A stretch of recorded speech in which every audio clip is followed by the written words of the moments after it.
بسم الله الرحمن الرحيم الحمد لله رب العالمين والصلاة والسلام على رسول الله وعلى آله وأصحابه ومن ولا أما بعد. Ndugu zangu katika imani, awali yote tunamshukuru Allah tabaraka wa taala kutujalia kikao hiki. Tunamuomba Allah ajalie katika mizani yetu siku ya kiyama. Amin. Tunamuomba Allah subhanahu wa taala ajalie mapenzi katika nyoyo zetu na umoja na mshikamano katika dini yetu. Amin. Ndugu zangu katika imani, kwa wale ambao walikuwa wanahudhuria katika baadhi ya mihadhara ambayo ilikuwa imepita, kama ilivyokuwa imetangazwa, muhadhara wa kwanza Masjidi Shamsia Kirumba, kisha Masjidi Raudha, na vile vile Masjidi Abedi, na leo msikiti huo Ijumaa. Ndugu zangu, mimi binafsi, wengine walikuwa hawajaniona katika msafara huo, lakini mimi ni miongoni mwa wale ambao na mimi nilikuwa natakiwa niwe kule. Lakini siku ya Jumanne nilikuwa na safari ya kidawa. Kwa niliondoka hapa nikaelekea Nairobi, Dar es Salaam, Zanzibar, nikarudi Dar es Salaam. Ilikuwa nipite Dodoma na Singida, lakini kwa umuhimu nikasema kwa kweli msikiti wa Ijumaa sasa mimi kiwa tena sipo nitakuwa sio sahihi. Lakini jana nawaambia, toka jana mpaka hivi ninavyozungumza sijalala, kwa sababu tulitoka, usafiri ni wa asubuhi wa ndege. Kwa hiyo mtu anayekwenda Dar es Salaam ile airport ya asubuhi, reporting time saa 10. Kwa hiyo saa 10 kutoka mpaka kufika kule muda mnafahamu. Lakini nifika hapa nikasema nimezunguka huko, na hii ndio maudhui zenye mada zilizozungumzwa. Nikasema na mimi nichukue asbabu, nikaingia sauna kwanza, nikajipiga moto huko. Saa 5:30 nikatoka nikaandaa hutuba ya Ijumaa. Kwa hiyo khulasa ya haya ndugu zangu, kwa umuhimu huu ni kwamba hayo maeneo mengine na mimi ningekuwa ni mmoja katika watu ambao wenye kushiriki, lakini sikushiriki kimwili, lakini nilishiriki kwa mapenzi, umoja, mshikamano na nia iliyokuwa safi juu ya jambo hilo. Lakini tunamuomba Allah, baada ya hapa inshallah tutashiriki kwa pamoja. Ndugu zangu katika imani, mimi sitoki nje ya mada ya mashehe zangu ambao wamezungumza, na maudhui hii ndugu zangu katika imani, mtihani ambao Allah tabaraka wa taala alikuwa ametupa, mtihani wa magonjwa kama haya, ambao gonjwa la mlipuko, gonjwa wa corona ni katika mitihani, miongoni mwa mitihani ambao Allah alikuwa ametupa mtihani huo. Lakini sisi jukumu letu ndugu zangu katika imani ni kama mashehe zangu walivyokuwa wamezungumza. Kwanza, Muislamu anapopata mtihani, jukumu lake la kwanza ni kufanya nini? Kumshukuru Allah kwa mtihani ambao ulikuwa umempata. Lakini afahamu kwamba mtihani wowote ambao Allah alikuwa amempa, isipokuwa Allah anamtakia kheri kutokana na mtihani ule. Kama anavyosema Imam Sha'rawi rahmatullah alayhi, anasema inna Allah hakika Allah subhanahu wa ta'ala la yabtalika bi shay'in illa wa bihi khairun lak hatta wa in dhalanta bil aks. Kwamba Allah anapokupa mtihani wa aina yoyote, basi mtihani ule una kheri kwako, hata kama wewe kwa fikra zako za kimaumbile utaona tofauti na uhalisia. Lakini kwa maslaha Allah anaotuumbia sisi, kuna maslaha yaliyokuwa mapana na yaliyokuwa bora. Mfano haya yalozungumzwa, maradhi ya corona. Ndugu zangu, wamekufa maswahaba zaidi ya 20 na kitu kwa maradhi ya mlipuko wa corona. Haya yamezungumzwa na mashaikh, mnaelewa, wakiwepo wale ambao wamebashiriwa pepo, kina Abu Ubaida ibn Jarrah. Ndio maana hata katika ikhtilafu za baadhi ya wanazuoni, je, inajuzu kuomba kunuti ya kuondosha maradhi haya? Kwa nini? Kwa sababu mwenye kufa katika maradhi haya corona na maradhi ya mlipuko wa aina yote, utaona yana shari fulani, kwa sababu ni maradhi ya mlipuko, maradhi ya kuambukiza. Lakini maneno yenye faraja ya Mtume Muhammad sallallahu alayhi wasallam, man mata fi at-ta'un faqad mata fi shahada, mwenye kufa katika ugonjwa wa mlipuko, wa maradhi ya mlipuko, amekufa katika maradhi ambayo Allah humpa shahada. Sasa angalia thamani ya kifo hicho, utaona kwamba huku ni mtihani, lakini yule ambaye amekubaliana na mtihani ule na Allah kamwafikisha moyo wake ukawa inakubali kumtegemea Allah, lakini wakati huo huo kapata mtihani huu, ndugu zangu, anapata nini? Shahada. Ndugu zangu, nani ambaye hataki shahada?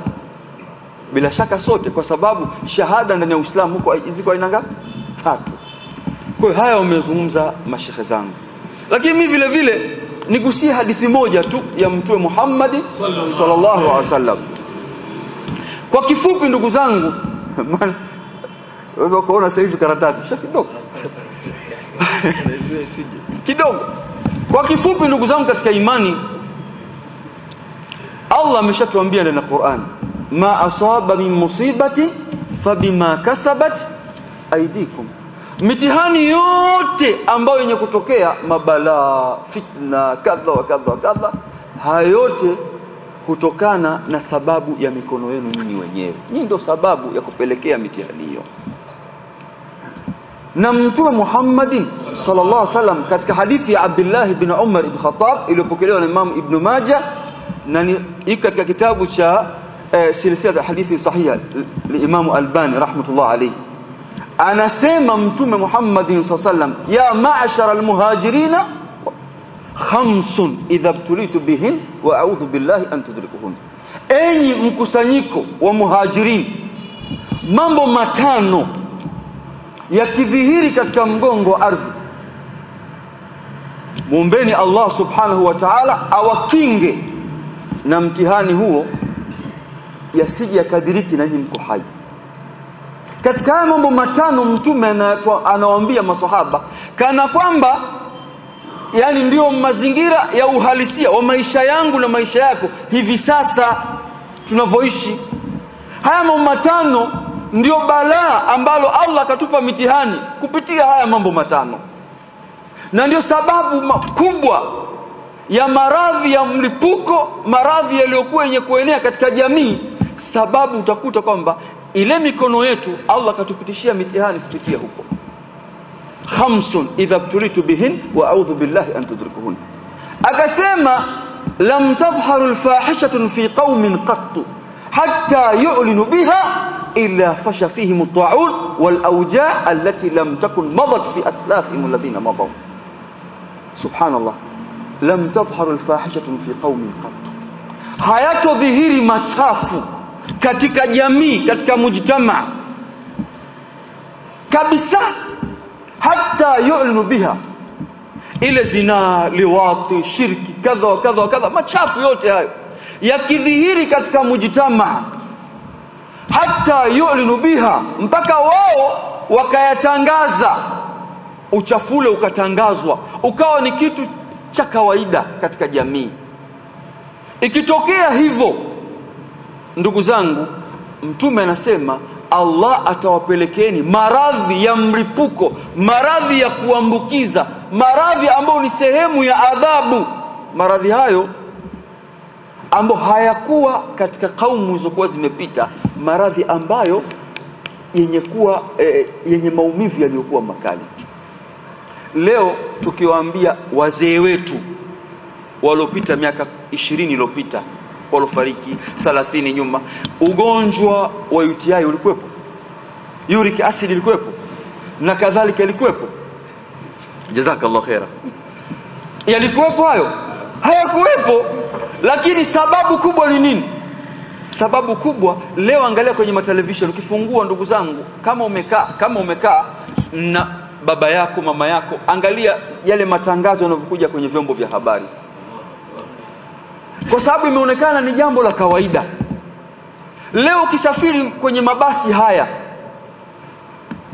miziki inaopigwa mule, ndugu zangu, kutoka Mwanza kwenda Dar es Salaam, hata mashehe wao unaweza ukaa hivi utaki kusikia muziki haramu kadha kadha, lakini unaweza kashangaa mdundo mpaka mwisho shaka unaanza kumwenyewe hutaki, lakini nafsi, yani kwani sio kweli ndugu zangu? Hata ukifika